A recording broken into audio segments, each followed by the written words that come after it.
Good afternoon children. आज मैं flamingo का 3rd चैप्टर डीप वाटर आप लोगों को समरी बताने जा रही हूँ। उसके कुछ हार्ड वर्ड्स है, उस हार्ड वर्ड्स को भी आप लोग यहाँ पर मैं बता रही हूँ, उसको लिख लीजिए ताकि पाठ पढ़ते समय आपको आसान होगा।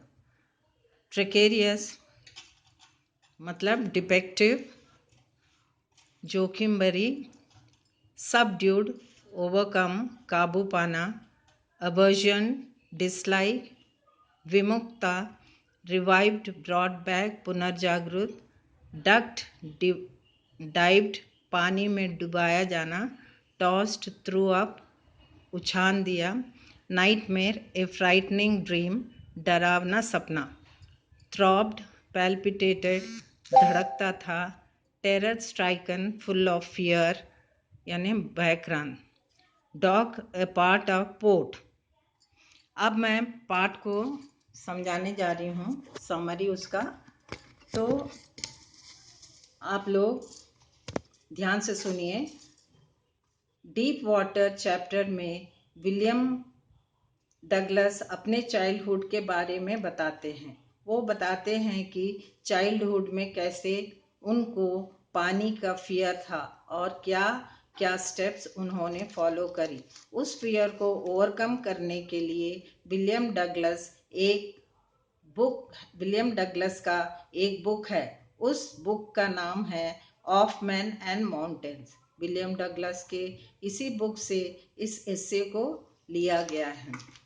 विलियम डगलस सोचता है कि वो स्विमिंग सीखेगा। वो स्विमिंग सीखने के लिए पास के YMCA के पूल में जाता है। उसके घर के पास यकीमा नाम का एक रिवर भी होता है, लेकिन वो सोचता है कि YMCA का पूल यकीमा नाम के रिवर से बेहतर है, इसलिए वो YMCA पूल जाता है। YMCA पूल एक बहुत बड़ा पूल होता है, जहाँ पर एक साइड 2 से 3 फीट गहरा पानी होता है और दूसरी साइड 9 फीट गहरा पानी होता है।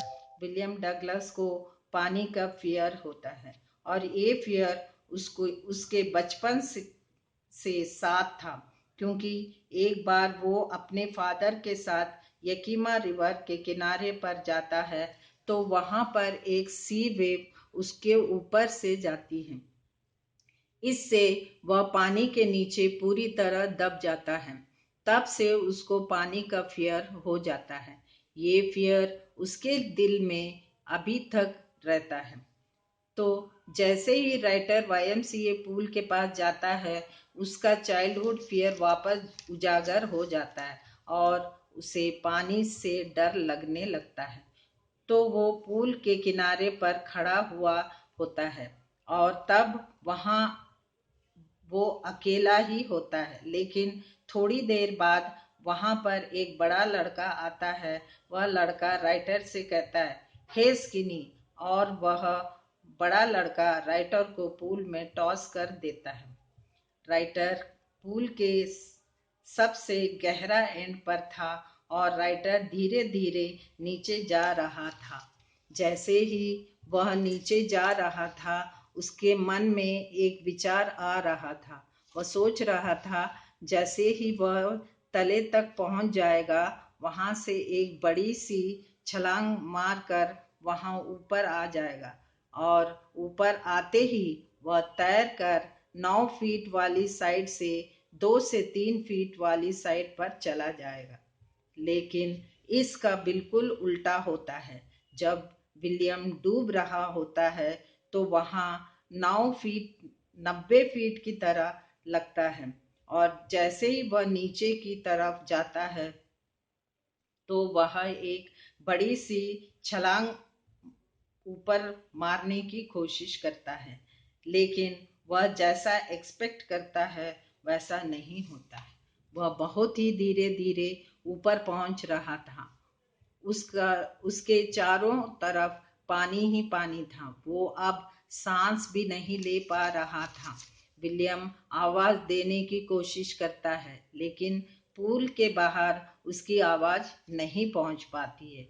पूल की सतह तक नहीं पहुंचने के कारण वह एकदम घबरा जाता है और उसकी सांसें फूलने लगती हैं और उसके हाथ पैर भी अब शून्य होने लगते हैं और धीरे धीरे वापस नीचे की ओर जाता है और वहाँ बेहोश हो जाता है। और जैसे ही विलियम की आंखें खुलती है तो वह पूल के साइड में उल्टे पेट पड़ा हुआ होता है और उसके पास में वही लड़का होता है जिसने उसे टॉस किया था।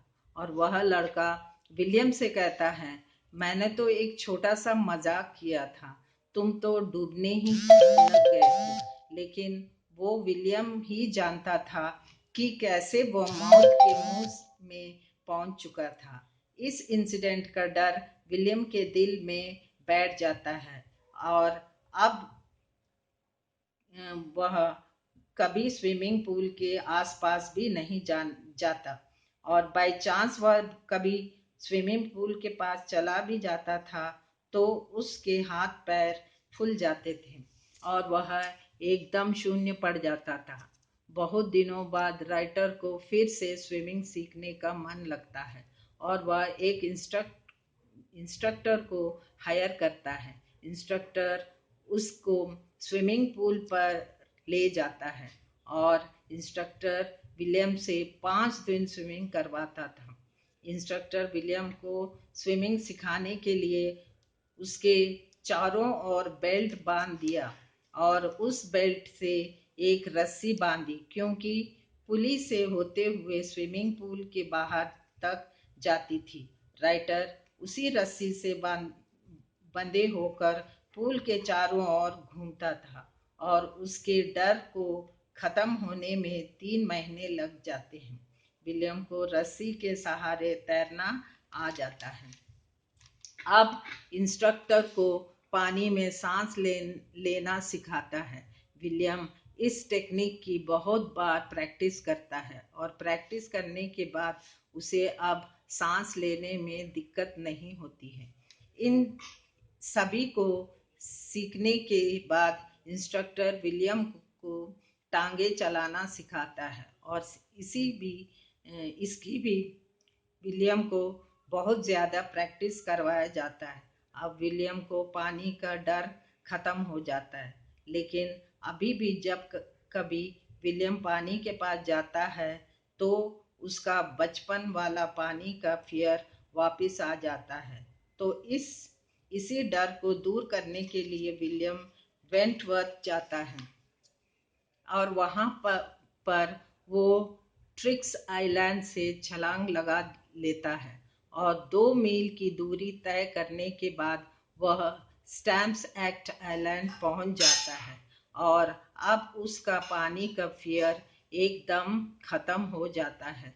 तो यह एक यूनिक एक्सपीरियंस था और इस एक्सपीरियंस को विलियम कभी नहीं भूल सकता था। विलियम के लिए इस एक्सपीरियंस का एक डीप मीनिंग था। विलियम ने इस एक्सपीरियंस से 2 बातें सीखी। पहला एक था टेरर ऑफ डेथ और दूसरा था टेरर ऑफ फियर। दो बच्चों बच्चों इस कहानी से हमें यह सीख मिलती है कि all we have to fear is the fear itself. मतलब वह डर ही एक चीज है जिससे हम डरते हैं। ये तो एक का एक साइकोलॉजिकल चीज है जिसको कॉन्कर किया जा सकता है।